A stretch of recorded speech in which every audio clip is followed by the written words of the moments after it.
don't think so at all, Kieran. What is so complex about saying that Australian workers who were working for a company like Donata, which has an Australian business number, where they were employees of long-standing, previously worked for Qantas, the government made a decision to exclude them. They made a decision after they introduced the scheme to exclude those families. Universities, our university sector has been deliberately excluded by this government. We are going to see significant job losses that have been forecast in the university sector, and we're going to need the university sector as we head towards the economic recovery. These are not complex things, Kieran, to include workers who are in an employment relationship with an employer to be able to retain that. That was the whole focus of a wage subsidy scheme. For some workers, it's working, but for others, they have been excluded by the government's decisions. Do these job numbers reinforce your view, as expressed in the op-ed a couple of weeks ago, that you want the migration level to reduce? Because obviously your argument is that more temporary migrants take Australian jobs. So given that the jobless rate has risen and 600,000 people have lost jobs, that would only reinforce your view on that, wouldn't it? Kieran, what we're seeing here today is a result of the coronavirus, the numbers we see today.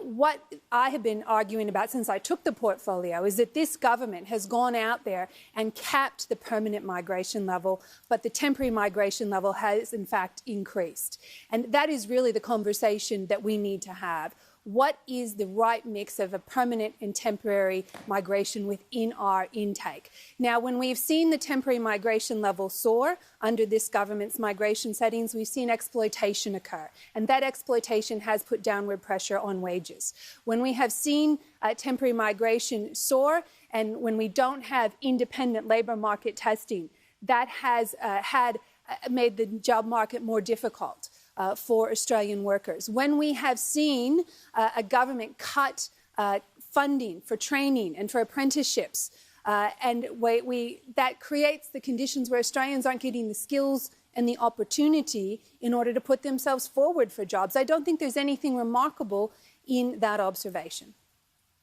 Well, Pauline Hanson doesn't think it's remarkable. She gave you a massive compliment last night in the Senate, said you're arguing her policy. Well, I think nothing could be further from the truth, Kieran. And indeed, if you read the piece I wrote, I talked about how we are a country built by migration. I talked about how permanent migrants have come here, settled down, contributed to the community. Think about the Snowy Hydro scheme and built this country. I talked about how we are the most successful multicultural nation on earth. These are not sentiments you're going to hear from Pauline Hanson. Well, yeah, I've read the piece. I've got it right in front of me. You also say, should we have the same number of migrants after COVID-19? Our answer should be no. We need a migration program that puts Australian workers first. Pauline Hanson could have written that. Kieran, I would encourage you to actually read the sentence accurately. I said, should they be in the same composition and numbers? And that is the important thing here. This government has capped permanent migration at this government has capped, but you can't talk about numbers without talking about composition, Kieran. And that is the trick that Scott Morrison has tried to play on the Australian people. He said he has capped permanent migration, but he has allowed temporary migration to grow significantly. If you look at the budget projections under this government, net overseas migration was growing. When Scott Morrison looks the Australian people in the eye and says he's capping migration, he's doing no such thing. And this is the conversation we need to have. This is the discussion we need to have.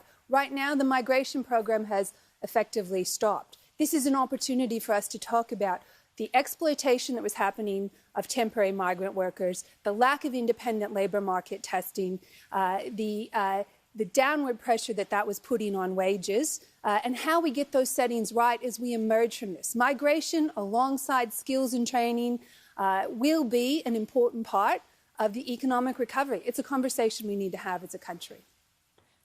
Well, some of your colleagues are annoyed that you didn't take it to shadow cabinet, though, before you wrote that piece. Can you understand why they would be annoyed on that? This is a conversation that we've been having within the Labor Party for some time. Kieran, indeed, I would invite you to reflect on the settings and the policies we took to the last election. We have been arguing consistently for independent labour market testing. We have been arguing consistently for an increase in training and apprenticeships. We have been arguing consistently for things like a national labour hire licensing scheme. We have been arguing, Kieran, that Australian workers indeed get the training and the skills that they need and the opportunity to do what they do best, which is to aspire for themselves, their communities and their country. It sounds like you've got a bit more of an argument ahead of you in the shadow cabinet, but let's move on. I wanted to ask you about China, because this situation right now, it's going to be so important in an economic sense for us, but it's so problematic right now. We are in for a reset with China, given how aggressive they've been for what the opposition leader says is an unremarkable request, and that be a bit of transparency about how the whole virus started in the first place. Well, Labor has supported the government when it comes to their call for an inquiry, and there is nothing unremarkable about that.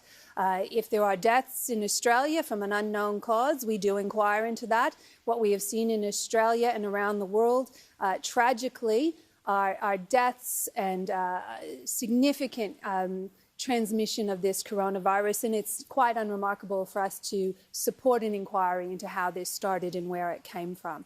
But what I think we need to be mindful of is that this government needs to get control of its messaging and of its narrative about China and its relationship with China. It would be in the benefit of Australia's national interest if the foreign minister could be a bit more visible, do her job to explain Australia to the world and the world to Australia.